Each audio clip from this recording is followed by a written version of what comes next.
Good. All right. Well, sorry for the delay. A couple minutes late, as it is. Technology is technology. But I'm so glad that everyone can join us this Friday. Usually, I do a live lecture on Fridays or every other Friday. But this week, I was going to do one. I couldn't do one. I couldn't do one because there's just too much going on in the world right now, and we all know what's happening. But uh, I think it's time for a pause. It's time for us to focus on a much bigger issue. And so I couldn't even delay it. I couldn't put this off for 2 or 3 more weeks and say, hey, let's plan for this. It just had to happen. And this is maybe the first of many discussions, but I couldn't let another day go by until we talked about this. And this is a discussion of racism in medicine and healthcare. And I'll introduce our guest in just a second, but I wanted to give you all an idea of why this is important to me and why this is becoming such an issue. Besides the events that are going on in the world right now, I've just come across some really upsetting things that have crossed my social media channels when certain posts have gone out regarding our awareness for the problems. I just have seen things that people said that have just boggled my mind. It'd be one thing if it was in the common press, which is still not okay, but it's another thing when you see it coming from people who are following your channel for education, and the presumption, and when you look at their profiles, is that they're in healthcare. And to me, that I can't process how someone is taking care of other people and saying those things. So that's why we're here today on short notice. And both of these individuals and one more that I hope to join are just amazing people for just on short notice jumping on here and getting the discussion going. So I want to give you both the opportunity to introduce yourselves and tell us where you're from, and then we'll get into some discussion. I'll start off with Oneyka. Can you tell us a little bit more about yourself, what you do, and where you're at right now? Yeah. So hi everyone. My name is Oneyka Otugo. I am an ER physician at Brigham and Women's Hospital. I'm also a health policy fellow with a background and interest in health equities. I'm originally from Maryland, the Maryland, Washington, D.C. area. Did medical school in Chicago, and then I went on to complete residency in Ohio. So Thank you. And George? So my name is George Willis. Hi, everybody. My name is George Willis from the University of Maryland. I'm the medical student director, as well as one of the assistant program directors for the residency program. I've grown up kind of all over the world. I'm an Air Force brat, so my father was in the Air Force, moved all over the world, kind of lived all over the world as well. And this is something that I'm very passionate about. Well, thanks. Thanks for the introduction. And I hope this just becomes a discussion. I have a couple questions that I think would start things off, but I just want this to go wherever it goes.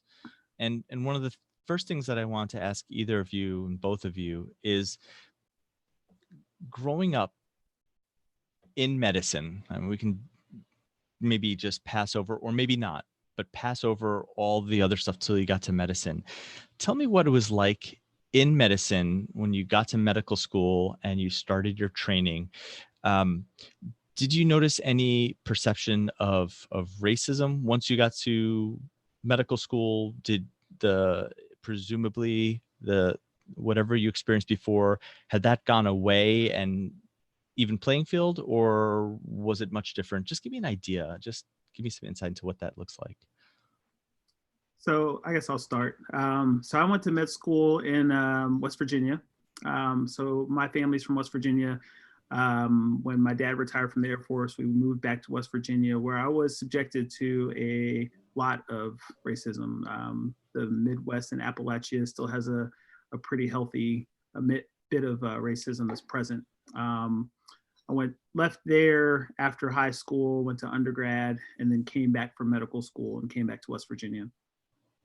When I was in medical school, though, it really wasn't that prevalent. I will say that the state of West Virginia in itself has a very low population of African Americans. So my med school, it was me. I was the only African American in the school for a number of years.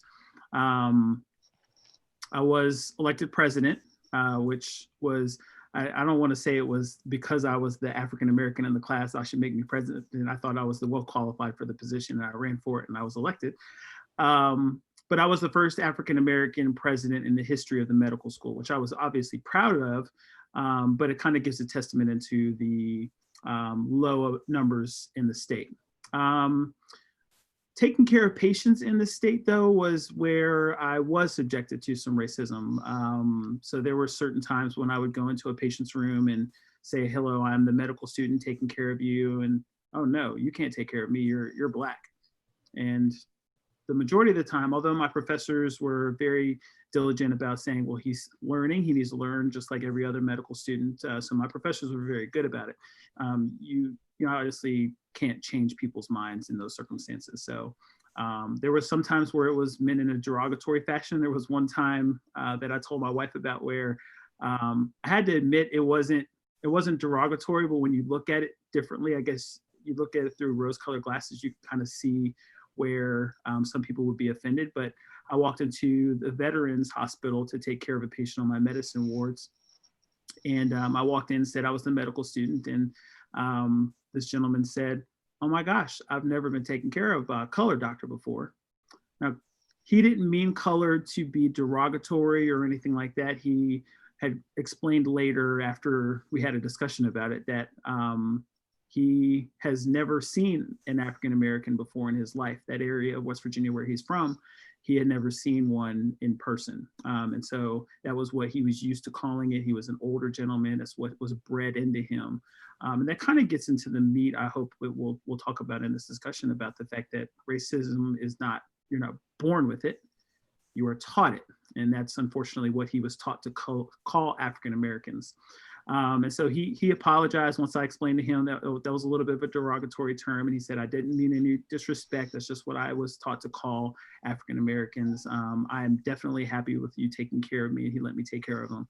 And it ended up being fine. So although I was subjected to it, I will say in medical school, it wasn't as prevalent as it was when I was in high school and growing up in West Virginia. Gotcha. All right. And we'll get back to residency in a little bit, but I want to ask you, Oneyka, can you share your experiences? You feel good about it? Yeah. So that's pretty like kind of the opposite of my experience. So I grew up in Maryland in Prince George's County, which is a suburb right outside of DC. It's a minority majority county, which is pretty interesting because it's also pretty affluent. So you saw Black people at every stage of life. You could see Black people being lawyers and doctors. You could see Black people being janitors. So when I went to med school, I was a little taken aback on how prevalent some of people's thoughts were, especially as opposed to like Black people, just like in terms of like their educational attainment and stuff like that. So that was a little different for me. So I remember in one of my classes, we were discussing why African Americans had a higher rate of, or had a higher mortality in regards to breast cancer, even though white women had a higher incidence of breast cancer. One of my classmates had made a comment was because they weren't as educated, had something to do with like a lower SES, but we said like, even if you controlled for those things, you still saw those outcomes. And then we saw it a lot more too when we started on our third and fourth year rotations. So a lot of those physicians, the attendings were a lot older. So their experiences and like the thoughts that they held were quite different from a lot of ours. So I remember going to our mentors, which were assigned to us, and like saying that, hey, like some of these people are making me uncomfortable because of the things that they're saying. Like I've had an incident where one of the attendants had laughed at my name, or I had said something inappropriate about a patient, told them, they're like, oh, are you sure that's what you heard? Obama's president, kind of having the discussion of this being a post-racial society. And I just got kind of frustrated, kind of bringing up these incidents that kind of kept coming over and over and over again, and them not doing much about it. And the fact that Chicago is very diverse, but it's also super segregated. So a lot of the Black people lived on the South Side. The affluent people lived like Navy Pier area where my med school were. So you could see like kind of like those negative connotations kind of like seeping its way into the way we treated and took care of patients. So I thought that was pretty interesting and unfortunate. So Yeah.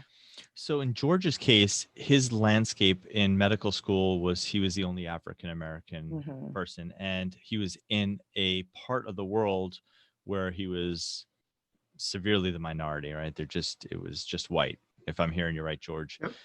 And in Yaka's case, you're saying that you trained in a place. I didn't get the exact percentages, but it sounds like it was a pretty diverse class in your medical Hmm. school. Yeah. But yet there still was from the community and even amongst the medical community that were ahead, the attendings and whatnot, there was undertones, even Hmm. overtones. It sounds just overtly saying things. Is that fair to say? Yeah. for for you in those moments where you experienced for either one of you where you experienced that, and this might be tough, but I'm just going to ask it. Do you feel as though, damn it, it's still happening? I'm supposed to be in a professional society here. I'm supposed to be in a different level in my life where this playing field should be even, or do you feel as though this is like, I guess nothing really changes? The What is your feeling? Is it more of a surprise, or is it just um, a sad acceptance of the situation? If I'm saying it correctly, I hope I'm Yeah. getting it across. So I, so as I said before, growing up in West Virginia, I was subjected to it a lot, and a lot of times it felt like, so in the area of West Virginia where I did live, we probably had the highest percentage of African Americans compared to the rest of the state, being inner city Charleston. So I was subjected to it. So I won't say that I was more on the damn it, it's still happening scenario. It was more, well, I'm still being subjected to it. I think because of the way that my life was when I was growing up. Mm-hmm. Um, I definitely didn't have that mindset of, this shouldn't be happening. It was something that I had grown accustomed to and grown used to, which isn't great, Mm-hmm. obviously, but it was something that I had grown used to. Mm-hmm. Gotcha. How about you, Anyaka? So initially I was in a state of shock because I'm like not used to people thinking like that. Mm-hmm. And then eventually I just kind of got used to it. It's like, okay, this happens. Like you have to keep on going and do whatever you need to do to just get out of there, more or less, which is like a horrible kind of thought to kind of like maneuver your education by. But like that's what kind of kept me sane for the majority of it.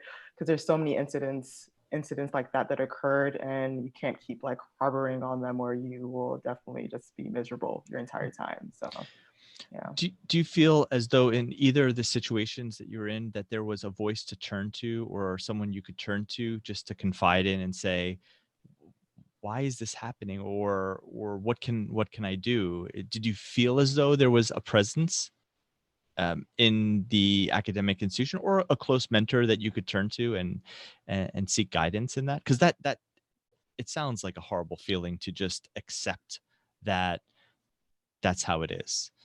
You wish that you're in a position where you're going to be the future leaders, you're, pillars of your society now. But as you're coming up, you have to think that this can't be okay all the way through.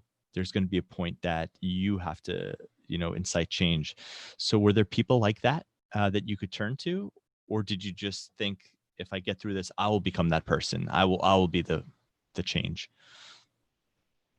So in medical school, there was a guy who I had who was a mentor. He was a surgeon, who was also African American. So I kind of came to him and said, "Have you experienced this since you've been here?" He had been there for probably about 5 or 6 years, and he said it was something that he had definitely experienced.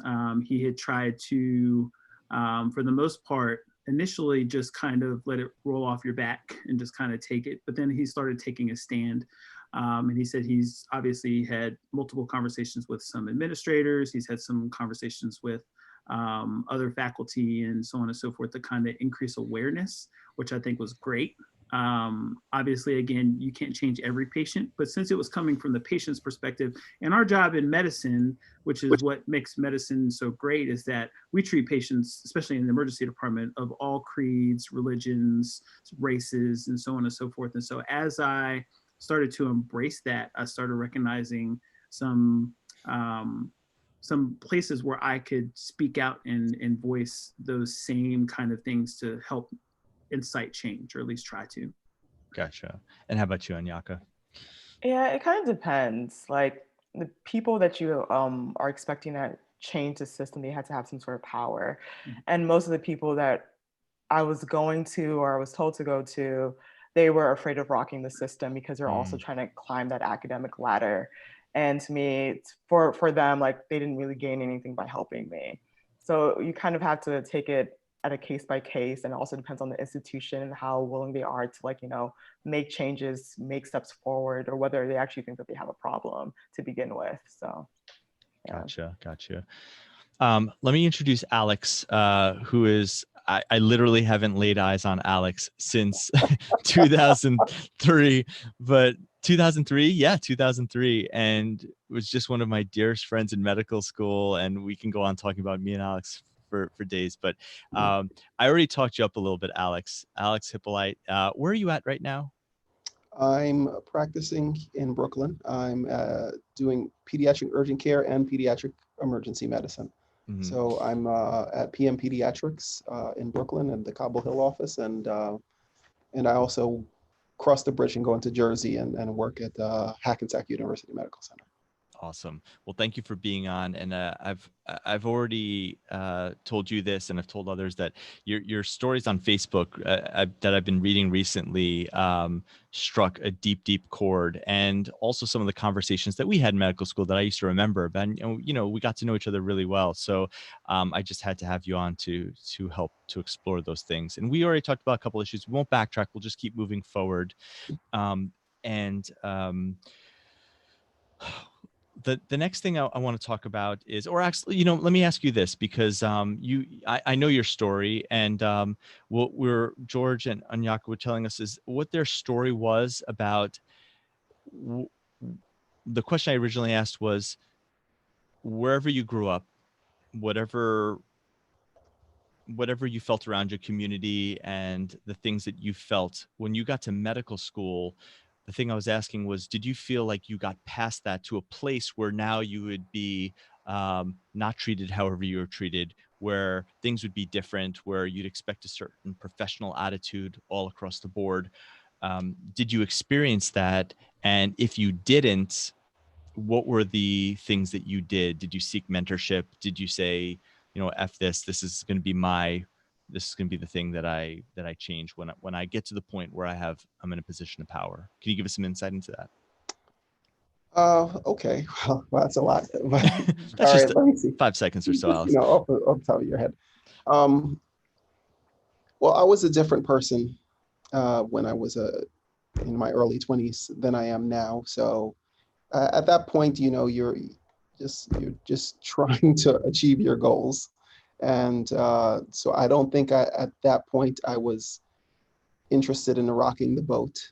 But I would say that going into, there are certain things that I appreciated just in general about life, that I notice certain inequities, and they just felt like almost white noise in the background, because it's always there. It's always there, and you just work around that, and you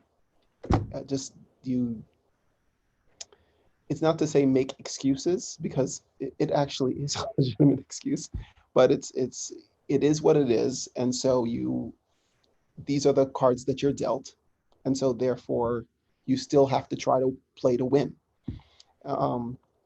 And that's kind of the way I approached it at that time. Of course, I would have conversations with people privately, with my friends who understood, but for the most part, I wasn't. It wasn't something that was consuming me. It was just something that I knew was there. It bothered me to some degree, but I didn't see it. I didn't see any way out of it, so I couldn't. It wasn't something that I felt like I couldn't dwell on. So definitely, when I got into medical school, it's still there. It's in the background. We're in the matrix. It's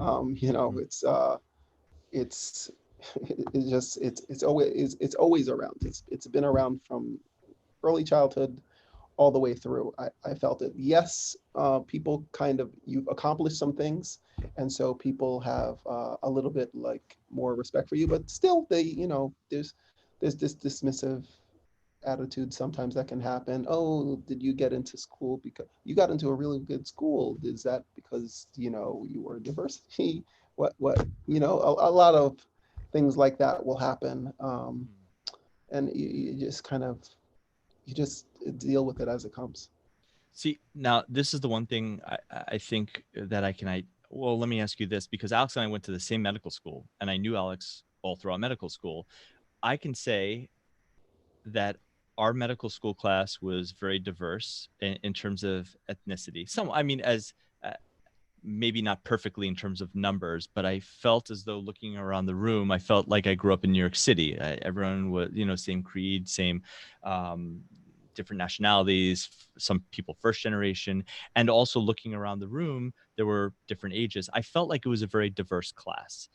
I also felt like we were in, inner city Brooklyn. I also felt that it was a predominantly African-American community, and our rotations, the patients that we had predominantly were African-American.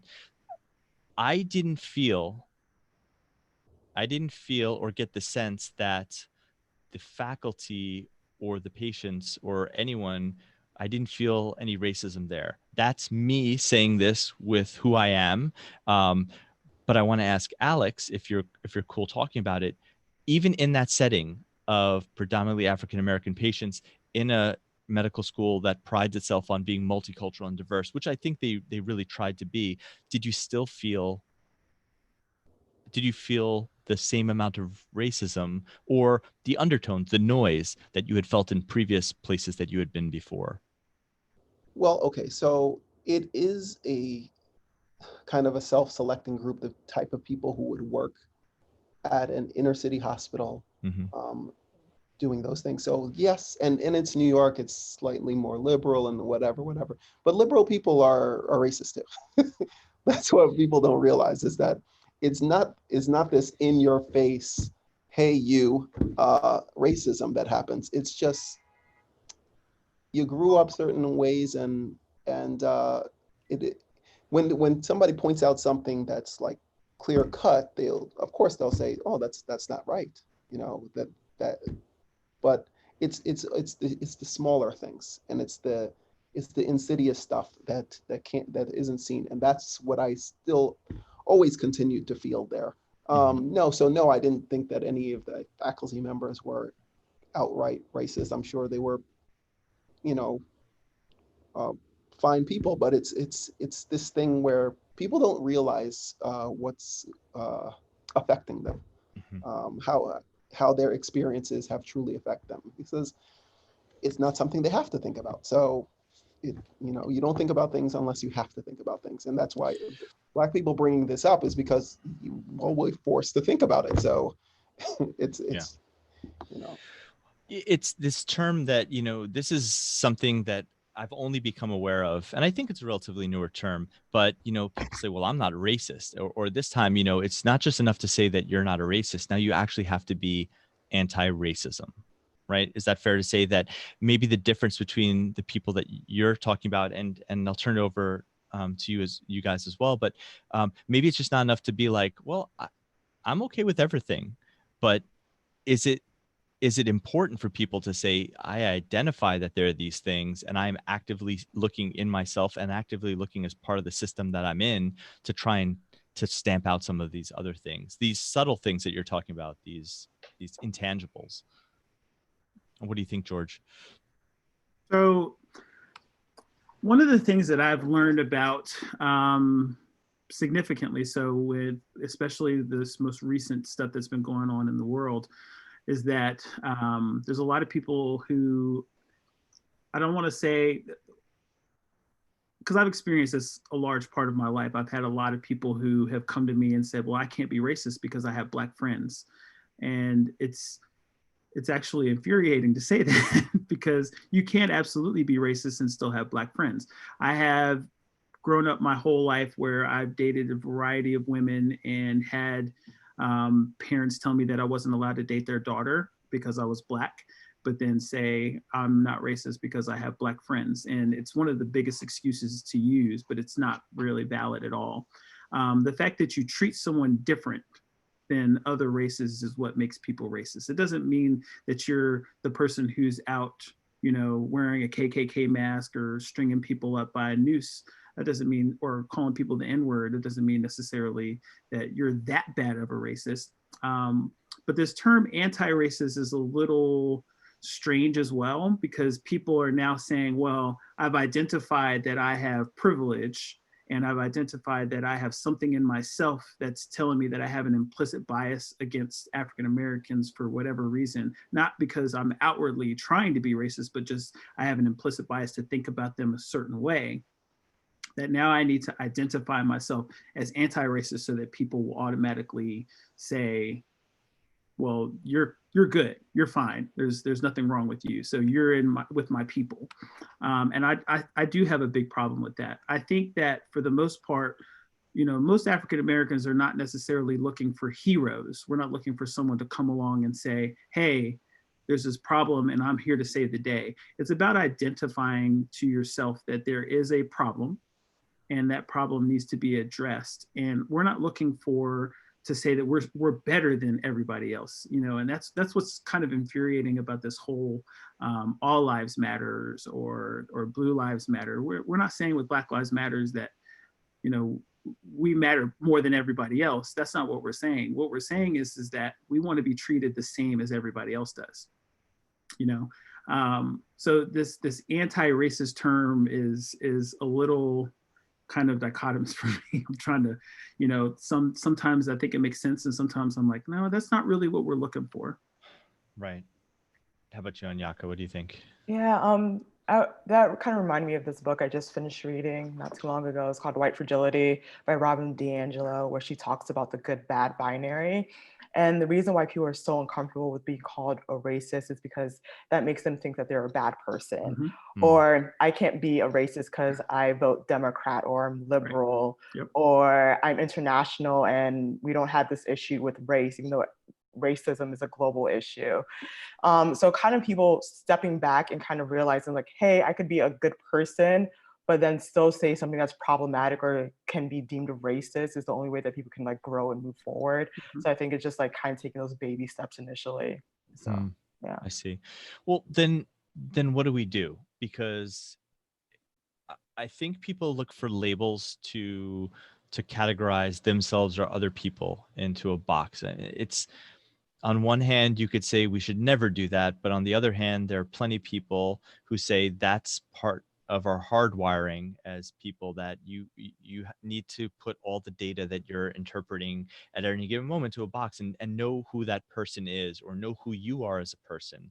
But agreed, labels are, you know, even a label of good is still a label, and it boxes that person in to act a certain way, to come with certain values where they may not. So then what do we say to another person? What do we do away with a label? Do we say we should just try to, I mean, let me ask you this, for those of you that have kids, what do you tell your kids on how to grow up as individuals? What do you tell them to put themselves into a box, or just teach them the values and not call it anything at all? That's a hard question.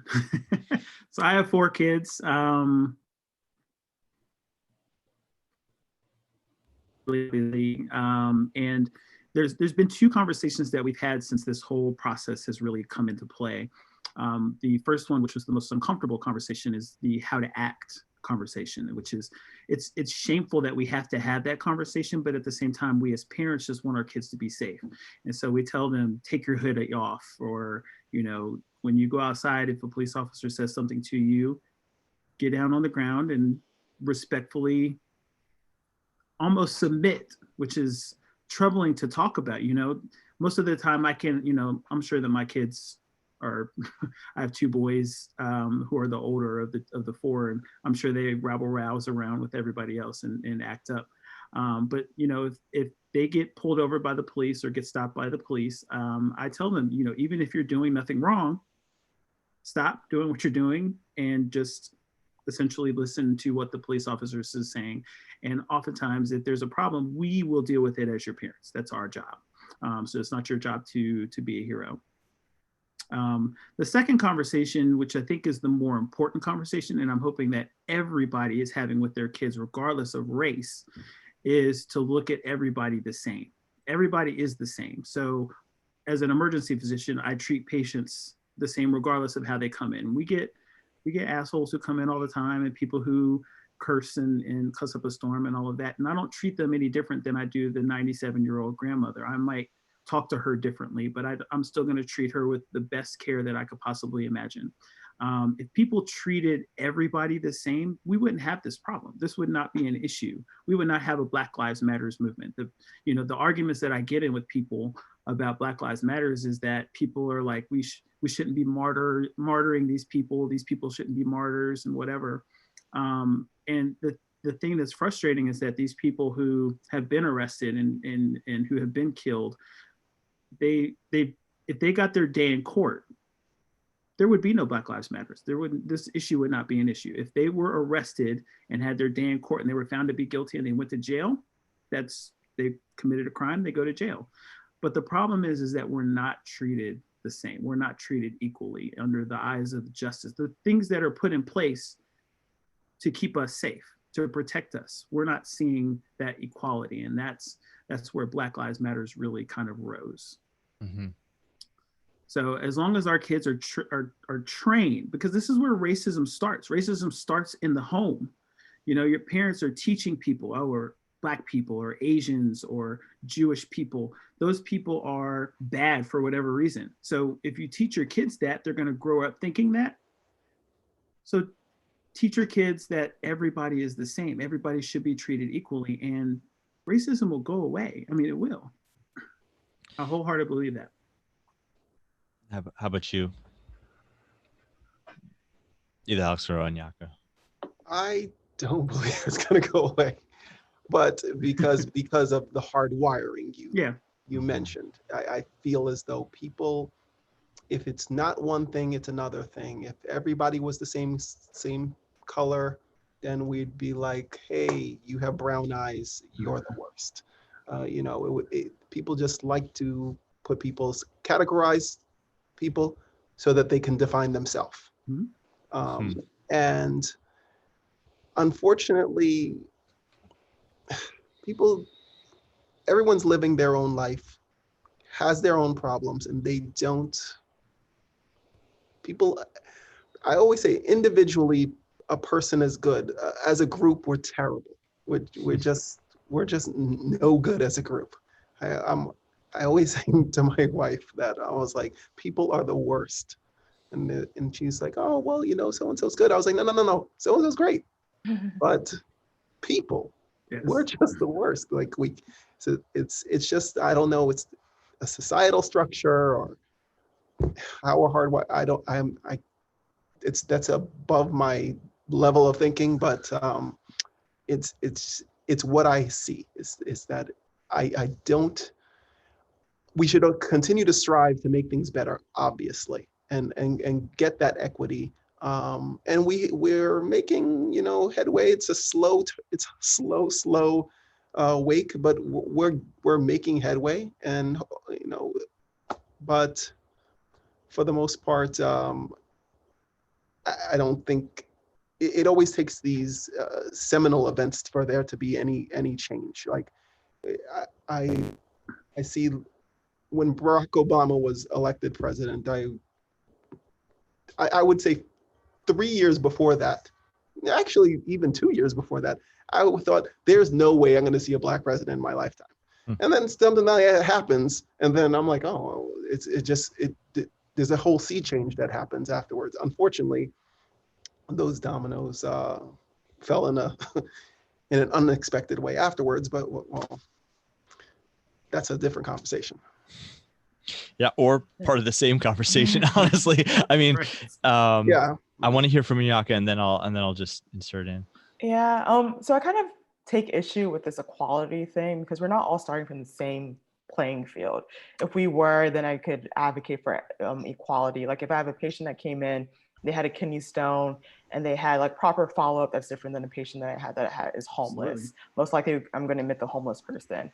So it's just, we're kind of like at this stage where we're trying to advocate for equity and kind of making it, Yes. getting our institution to understand what the difference between the two are, and then kind of going on from there. So. Do you all, I want to build on what Alex said, because it's really an interesting point. It almost makes me feel hopeless, and that we may not ever see change. But um, in my life, I've seen, and all our lives, right? I've seen a lot. And growing up in New York City, and there's definitely been some serious police brutality cases in New York. This movement right now, in my life, besides Barack Obama being elected president, which for those 8 years, maybe I was blind to the fact we're so optimistic, and I felt like people were actually being good, or at least trying, is what my impression, my perceptions of who I am as a human being, and with my circles, I felt like things were getting better. And then the time we're in now, things got horrible, with just things that people would not say out loud. You know, when Alex was talking about the static, the things that were happening, where people, they may not even realize their the inequality that they were feeling, or the things that they were saying. People were actually saying it out loud in very upsetting ways. But this time right now, with everything that's happening, with people being out on the streets every day protesting, and Republicans now starting to actually go against the grain, and I feel as though this is a time where there could be some change. I don't think that we will get to a point where it's like, all right, now we're all equal. I think that takes generations to wash out, because people, my opinion is like your opinion, people are hardwired, and all we could do is make sure we minimize those people from upsetting the whole of what we are as human beings in America. But the only thing we could do is teach our kids and work on them, and make sure that they have kids, and then that's when the change happens. But getting back to my point is that I feel like this time right now is so important, and there's so much momentum. And so my question, how do we keep this momentum going right now, so that it doesn't fall off and doesn't become another news story that was like, oh, remember that time they had some protests and there were some riots and everything like that, and we're almost there, but people got distracted with something else. I think that obviously all the protesting and whatever has to churn into legislation, and which is obvious, but and you have to try to push those things while the hearts and minds of the people are in this place whereby it makes it more difficult for politicians to go against it. Everything in this country revolves around money. So it's if you can, you're seeing a lot of these CEOs release statements, and this business says this and that. That stuff actually, the people putting the pressure on the businesses and the money, I think that actually is a big help. Because when sometimes I've seen some statements recently where I'm like, oh, okay, that's different than the stuff I've seen before, and it makes me more hopeful. Mm-hmm. So even though I gave gloom and doom before, I have agree with you that I have seen some things that have made me very hopeful. I mean, NASCAR I'll let you guys respond, but NASCAR just announced that they were not going to allow their Confederate flag on any of their premises. And so to that point, I was like, wow, that's powerful. That's an industry that I know is very tied into the South. But money, maybe they thought they'd lose sponsorships and whatever, but whatever it is, that's powerful. And you're right, money does change people. Sorry, George Oneyka, what do you have to say about all that? Yeah, it's powerful, but then you have to look at it this way. It's like, it's 2020 and they're still bringing in Confederate flags. Like, what's going on? Right. And then like, a lot of these things, a lot of the things I see going on right now, they're very performative. So I'm like, what are the next steps are you guys doing to make sure that your institutions, your industries are actually adopting anti-racist policies? Like, what are your hiring practices like? What does your C-suite look like? Who are you, like, what medical students are you bringing into here? So it's like, it's a lot of like, there's a whole system-wide kind of cleanse that they need to do. And I feel like some of the best statements I've seen released have been the ones where they've actually set in place like procedures of how they're going to tackle the next steps moving forward. So, yeah. So it can't just be one thing. It's like, hey, look at us. This is Yeah. our token action, and we're good people. It has to be systematic. Mhm. Yeah. Yeah, Sorry, I agree George. 100. I agree 100%. I mean, you know, a lot of African Americans who have kind of got to the point where they are, especially the ones who have gotten kind of up into, you know, going to medical school. You know, I'm sure that there are many more who could potentially have been to that area or have gotten to that CEO, that job, or the head lawyer of a law firm, or the head, you know, chair of a department of an emergency department, or a department of the hospital. But a lot of those kids don't get that opportunity to grow into that type of environment and grow to those good schools and things. And I was fortunate in my upbringing that I was able to. But, you know, if I had grown up in a poor Black neighborhood, there was a very high likelihood that I would not have gotten to, regardless of my abilities and things like that. So I think that what both of them have said kind of hits home, which is that there has to be a systematic change in the environment of where African Americans are, again, allowed to go to the same schools, are allowed to have the same opportunities, where they can do things and make more change. We are not a prominent part of the population that has the financial means to make change. So we can't do it by ourselves. At this point in time, African Americans don't have the power to do it by themselves. So people need to step up and kind of help us to get to where we are. So, you know, if we're brought up in that environment that allows us to be able to be successful using our power, using our power that we're in our position, but again, also employing our other colleagues from other races to help us to get to that position is going to be what we need. And is it something that needs to be done? So I want to bring it back to healthcare, and we'll just stay in MDs or DOs, physicians, because that's what we know. But I'm sure the same template can be for other specialties and other tracks for nursing and whatnot. But how do you get it so that right from day one, people identify that there is in fact still a problem, even if you go to medical school in Brooklyn, in the middle of an African-American community, that there is still in fact a problem that needs to be unroofed and you need to be on the lookout for it?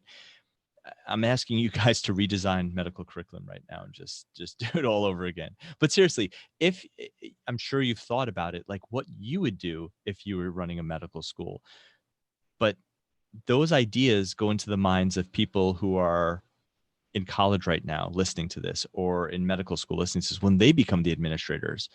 What do you do? How do you get there? How do you get it so that this is part of, you have to say it. It sounds like you just have to say it out loud and call it out for what it is, even if it's not palpable that day. You just have to know that it's there. So how do you do that? I think you have to tie it in to money, like Alex had mentioned. Like a lot of these things are kind of, a lot of D&I stuff is tied into quality and improvement stuff. And it's just the same way that you're like listing something in a safety report should be the same way that people are reporting racism or incidences of racism at their institution. Interesting. And Yeah. I feel like it's one of the ways for people to actually realize that their place of work actually has problems regarding this. So yeah. It becomes reportable, and their bonuses, their reimbursement is contingent on that. Or just like something that they're aware of so they can respond to it. So yeah. I don't see it any different than a near miss that gets reported, or an adverse medical event, right? Why would that not be? Why would the C-suite not want to hear that something like that is happening? If it's in the hospital or in the medical school, why wouldn't the dean want to know about that? And it should be maybe anonymous, right? Where people can and they don't feel like it's going to be like, oh man, I just got into medical school and this happened on my rotation. Someone said something wrong. I don't want to risk getting thrown out of medical school. I mean, it could be anonymous. But the people need to hear about this, the people who make these decisions on these professors under them. Yeah. Interesting. It's also like a pervasive issue. Like some of these people who might be like the biggest offenders have been at that institution for a prolonged period of time or bringing in a lot of money into the whatever institution. So people in the C-suite might be afraid to let them go because of what Right. economic impact it might have Yep. for the rest of the program. So Yeah. yeah. It's I want to be idealistic and bright-eyed and be like, we should do what's right, but it is money that dictates a lot of these decisions, and it shouldn't be, but it is. And until schools have the help of the government to help supplement so that they don't have to depend on the person who is less than ideal for their faculty, but brings in a whole ton of research grant money. It's like, how could we ever let this person go? I guarantee, or I can't guarantee, I suspect that $13 million coming in from donation versus $13 million coming in from a person who no one can stand on the faculty, they would take the 13 million from a donation just because no one really wants that person around. But money, unfortunately, pushes a lot of these decision buttons. Yeah.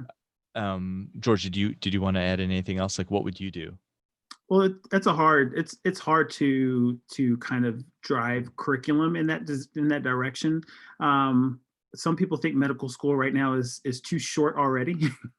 And so implementing that awareness into the curriculum is difficult. And so you kind of, as a person who kind of, one of my big focuses is on education and curriculum design.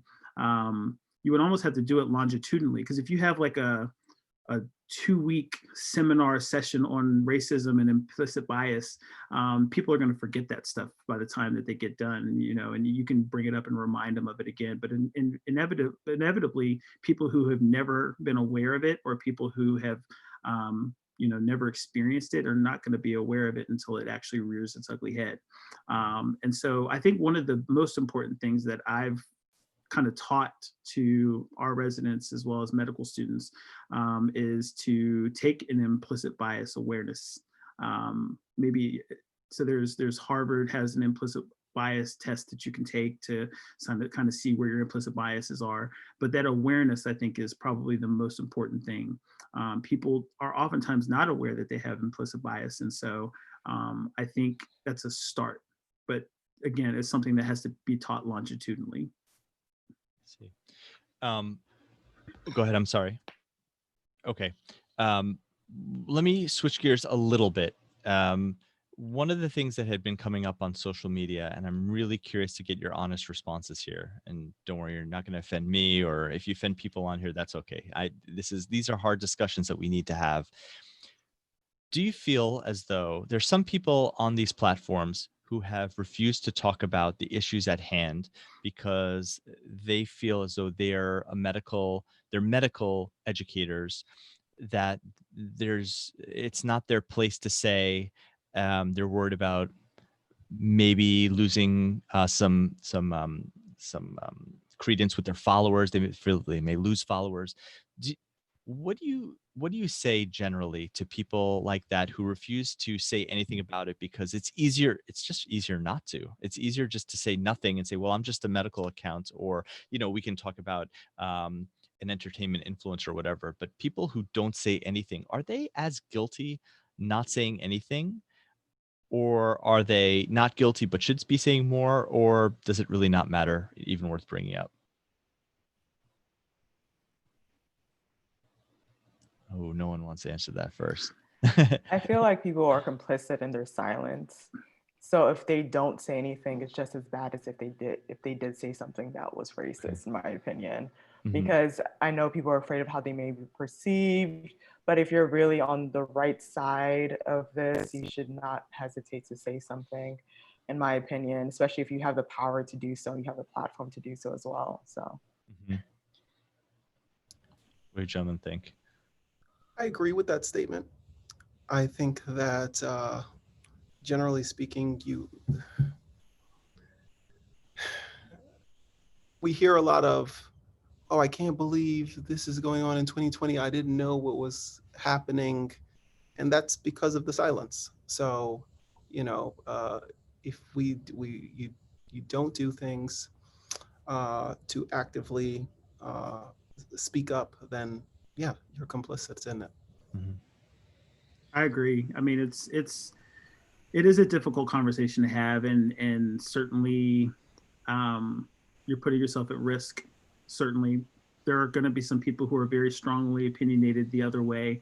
There's people who I've seen on these Facebook and social media platforms who have been very strongly opposed to Black Lives Matters and saying all lives matters, and some of them obviously are married or have family members who are police officers and feel very strongly to advocate for those family members or their loved ones.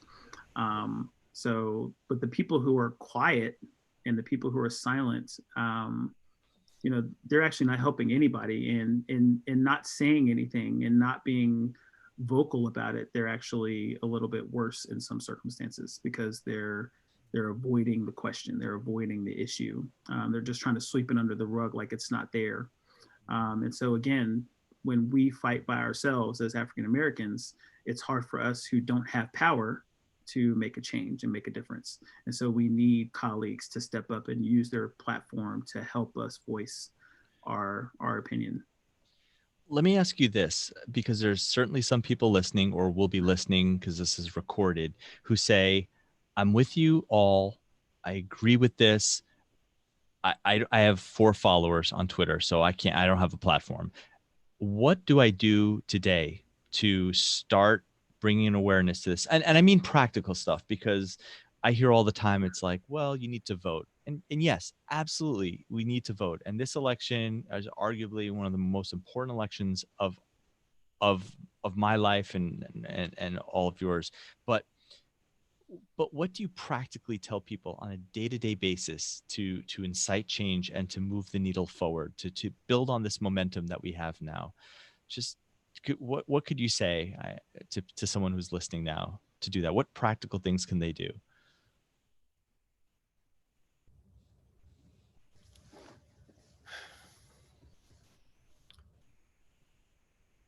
That's difficult. I mean, the first step is recognizing the issue. But as far as what does the individual person do? Is it confronting so and so in your family who you feel is racist and says something? I honestly think that you're not changing hearts and minds doing that. I mean, yes, you should say something, but that's not going to be the end goal. The end goal is to really change things is going to be about making sure that we the average person, that those people that are silent, Mm-hmm. that you getting them to speak up, that somebody just wants, there's always this scenario that it just takes that first person to raise their hand, then everybody else is like, oh yeah, me too. Mm-hmm. And so if you're that strong enough voice to push people to start agreeing with you, then and speak up, that helps. But yeah, voting. Right. But you should vote on the smaller elections because that affects things more. Oh, That- absolutely. Yeah, that's a great point. Right. Yeah. I mean, every year you have to vote, right? Not just every 4 years, right? Yes. Mm-hmm. You're if you care about your who's representing you and the police and how that's funded and all that stuff, that's way smaller elections. Mm-hmm. With way smaller margins, by the way. Mm-hmm. And local, being involved in your local community, right? Yep. It's not just getting out there when it, it's there's elections happening on a local basis all the time, and that's maybe where it starts. I don't. What do you guys think? Yeah, I agree. Kind of, I think it is pretty difficult trying to figure out where someone can have the most impact. But I agree, kind of like starting within your smaller circles within your family, educating them, educating yourself is like a good stepping stone. So, yeah. Yeah, I agree. The family member is always an interesting one because, like Alex said, you're not going to change the majority of those people's minds at all. However, again, coming back to the kids, when kids see their parents getting checked, they may be more inclined to be like, I wonder why Uncle Jim or might be saying that, and it make them think and make them change their mind to start that generational progress, which we hope for. But in terms of other things that they could do, this, the things that a lot of people have already mentioned, I don't expect someone to go to the top of Mount Rushmore and hang a big sign that says Black Lives Matters and for that to make a difference. Even the small intangible things, the, speaking up, the, we like to see people who are other than Black who go to these Black Lives Matters protests and things like that, so that people can see it's not just Black people who are at these protests, but there are people who are sympathetic to the cause, who are actually out there doing things. Those are things that are huge for people, because if it was just us, again, we can't move the needle all by ourselves. So having people outside of our race and outside of our kind of demographic are going to be what moves the needle more than anything else. It has to be a human movement, not a Black movement, right? We all want to be human beings who are coexisting, who decry violence against another human being. It's not like I was really mad that, George Floyd was a Black guy who died. It was like, I'm mad that a human being died, and he died because of the color of his skin. And that's something that we need to adjust, because that's just, as human beings, our agreement to be on this planet has to be that we just want to coexist on this planet as humans. Or maybe, as Alex said, people together are horrible. What was that line that you said? I'm not gonna like quote you out loud, but it is an interesting point. The other little subtle thing, and it's not so much as a question as a statement, but please tell me what your thoughts are, is that as I was growing up and got outside of New York City and did notice, because again, I have to admit to you, and this is me being perfectly honest, growing up in New York City, I took a lot of it for granted. I never perceived racism. Now I understand that's because I wasn't on the other end of it. Or I mean, I was to a little bit, but not to the degree we're talking about. So I really never thought much of it. Anyway. But as I got outside in New York City, I really started to see it, and it really started to upset me. And then I started to look at the way the jokes that people would say, or the little subtleties that we have in our language that, Black Friday, for example, or just the little subtle languages that things in our language that have associations that are negative. Can you change that? Can you just call it out when you see it? How do you fix the broken culture that we have on such a granular level? Or does it matter at all? Or do you not worry about that and just focus on, like you said, raising good kids who are going to be good human beings and really push the needle? Is that too granular of a question? No, I think that's pretty important, but I don't think the onus is on Black people to do that. Oh, no. So much. I'm sorry. I meant, yeah. I feel like, I'm sorry. No, this is just kind of like a general statement, because I feel like a lot of like these diversity and inclusion initiatives, and then looking at the changes in like language and all that other stuff, is usually tasked on Black people or people of color. And I feel like this should be opened up to be an issue that's more broad, and then white people or non-Black POC should be able to take on too, because I'm tired. I'm sure other people are tired too. And it's something that we should all be kind of like collectively working towards. So, yeah. Yeah, I agree. So that implicit bias test, there's one specifically for race. And one of the things that they actually do is they start to take good words and so white and Black, and they kind of expect you to put them in different places. And it's supposed to help you identify where your implicit biases implicit biases lie. A lot of it has something to do with the language. I mean, like for instance, Black Friday, it's probably going to stay Black Friday forever. So there's things that we're not going to be able to change. What we need to do is start disseminating the fact that some of these associations with Black and bad and white and good are what we need to change. So, call the World Series or the Super Bowl the Black Super Bowl or something like that. But you have to create these associations and stop pushing these associations where Black is bad and white is good or evil or whatever. And the same thing happens in the African American population, where just because African Americans are the prime target here doesn't mean that there aren't the same racisms that go in other directions. There are some African Americans who think that white people are the devil, which is obviously similarly wrong as saying Black people are the devil. Asians and Jewish Americans and things of that nature. So we need to start getting rid of some of these word associations and that's part of the problem. Yeah, I agree with that statement. I think that a lot of what helps is you almost have to just train people. So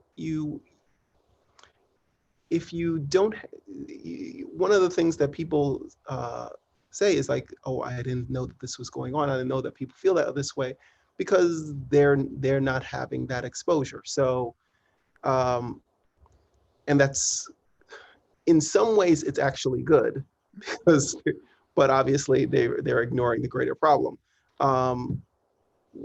If you, as soon as something becomes law, there's outrage, there's people protesting it, but in 10 years from now, will anyone care about gay marriage? Will that be a thing where somebody be like, oh, I can't wait till if we could go back to those days when they weren't getting married? You just need to have change, and then a little bit of time for people to get used to things, because people hate change in general. Like they never want to give up any ground. It happens in everything. It's not just race. I think this is one of those human nature things. It's, they make an epic upgrade to our computers, and everyone's like, oh, I can't do this. but 2 weeks from then, you forgot that the way that you were previously doing it, or when they forced us all to use electronic medical records and everybody was upset, and then you had downtime one day and people were like, what is paper? I don't understand. So we're creatures of habit. We are. That's true. So you just have to break people out of their cycle, and then just give it a little bit of time. I don't want to go over too long, because this is a lot for people to chew on, and I know I'm going to go back and watch this 2 or 3 times to make sure I get every little bit out of it. But is there anything else that you think from right now, from what's happening, that needs to be done to really incite change? Anything that's missing from what's happening right now? Obviously, it's going to take time to raise generations. It's going to take time to fix the medical schools. It's going to take time to change our language and our all the little things, the noise that Alex talks about. Is there anything else that we could do to just push a little bit harder to make sure that we just keep this momentum going, that you've thought about in your downtime? I think a lot of what we've said already is primary, which is that money drives everything, and legislation is really the only thing that's going to incite change. A lot of that's going to be at the level of us voting across the board, but we don't have enough power, even as not just African Americans, but in general, we don't have enough power, as we've seen, that our politicians and the people who we elect to put into power have their own hidden agendas. We've seen that, all of these lobbyist groups and the NRA and other people have been able to drive change the way that they want it, regardless of the fact that we're putting these people into power. So we need to, one, hold our politicians accountable, and make our politicians put their money where their mouth is. Until legislation comes, change is really not going to happen. At the local level, at the city level, the state level, and even at the country level. So I think that's where most of the change is going to occur. Gotcha. Yeah, agreed. We have to push until legislation happens. I watched it was a very tough video to watch where, well, for me, like it, I don't know if you saw the mayor of Minneapolis. He kind of got, they were chanting to defund the police, and they asked him like straight up, "Are you going to do it?" And he said, "Well, I'm not going to unilaterally just say that right now." So, and they booed him and shamed him. Yep. Walking right down the street. It was like with his head down, slumped. It was, I actually felt bad for him because I was like, he just showed up for the protest. He said, "I thought I was a good guy," but it just shows, like, the movement is taking on its own momentum, which is great, and hopefully we can continue to push things forward so that we do get that change. Yeah, I agree, like holding our politicians accountable. I'd also add holding media accountable. I think it's really interesting how they show certain murders or what they decide to like kind of push forward. I've noticed that there's been a lot of or lack of accountability regarding the death of Black women, especially Breonna Taylor, and the fact that like her murderers are still kind of out there and nobody's really paying them any attention. So kind of just like holding the media accountable in regards to how they treat women, especially with the amount of attention that they get. So, yeah. I definitely agree with the media doing, because media it's an industry with a bias and a microphone, so it amplifies it so much more, as we can see with the different news networks. But even the most liberal of networks, I think I read a New York Times article about who was it, Amy Cooper, in Central Park, and they were talking about the gentleman that she called the cops on, and they make a very big point of like pointing out that he went to Harvard and this. Was like, or he's a person. How about that? Right. Like they're showing just the same thing. They have that same bias where they have to qualify him as being a Harvard guy, so he's one of the good ones, and she did this to him, and that's one of my big gripes that I usually have.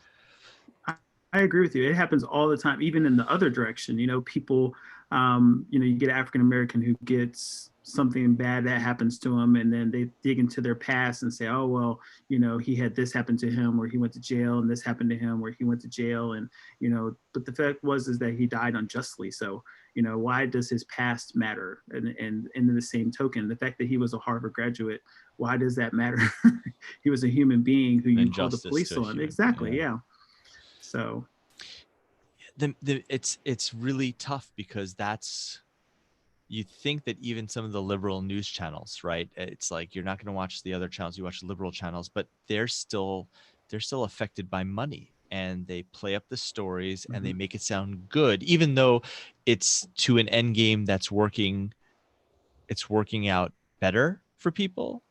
I mean, I'll just say it's CNN is covering this, and it's good because it gives us eyes on a movement that's a very good movement in a good way. But like you're all saying, there's bias in the story, and bias is not a good thing. It should be just the facts, but it's fluffed up so that it could be a good story to sell advertisements to get eyes on the channel.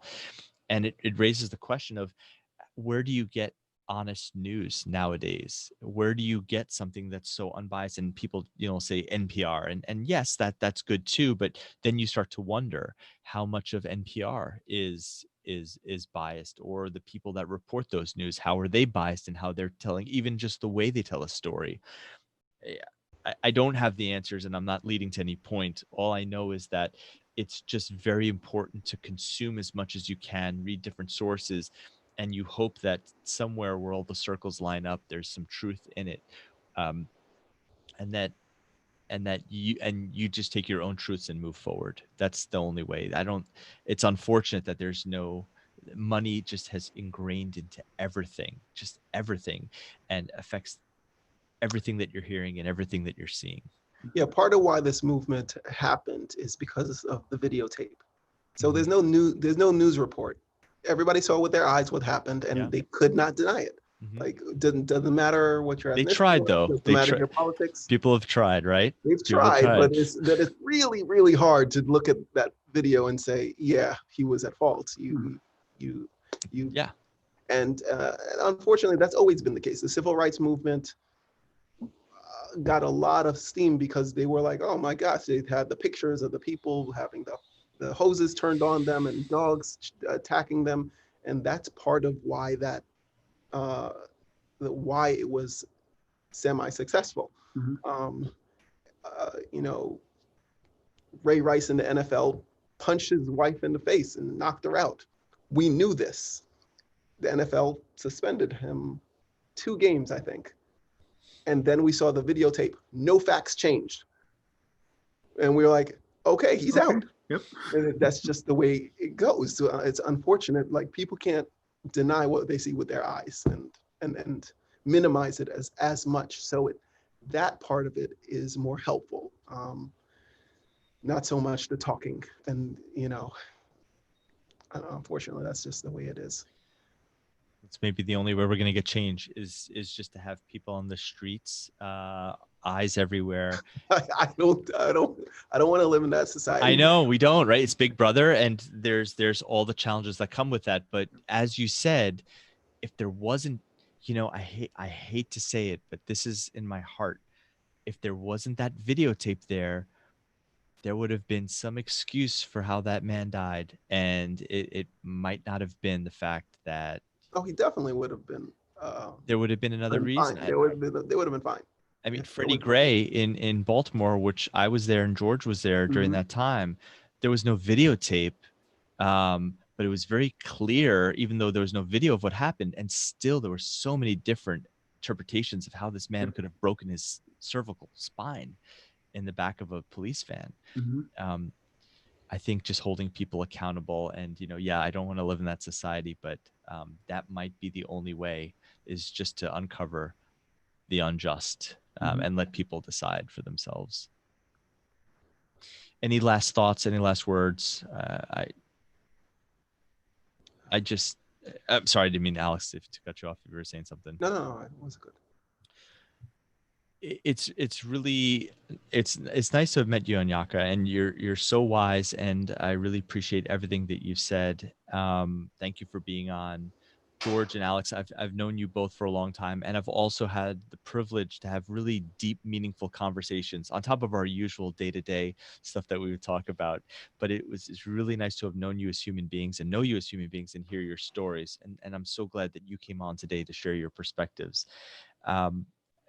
This is something that I think we're responsible for. This is our, and I'm speaking to everybody who's listening to it. This is our issue, and we have to take hold of it, and we have to push for change. So I look forward to seeing what the comments show on this. It'll be on YouTube here for people to watch it after, and I will certainly keep in touch with you all just to let you know what the comments show and see if you have anything. And I'd love to do this again at some point. If you want to do it again in a structured way, or in a way that there's other issues to tackle, or frankly, if something in the world changes where people just need more voices, because I don't think being silent or not using a platform for just one thing is the right way to go about it. If I have a platform and I want people to hear this stuff, and I will keep putting this up as long as I have a platform. So I really want to thank you all for taking time out of your Friday afternoon, evening to be here. It's really been a privilege to talk to you. Thanks for having us. Yeah, it's huge. Really, really huge. Thanks, Haney. Thank you. All right. You look the same, buddy. You too. I'm going to call you because I really do want to catch up with you. All right. All right. All the best. Have a safe weekend, everyone. All right. Bye. Bye. All right. Take care.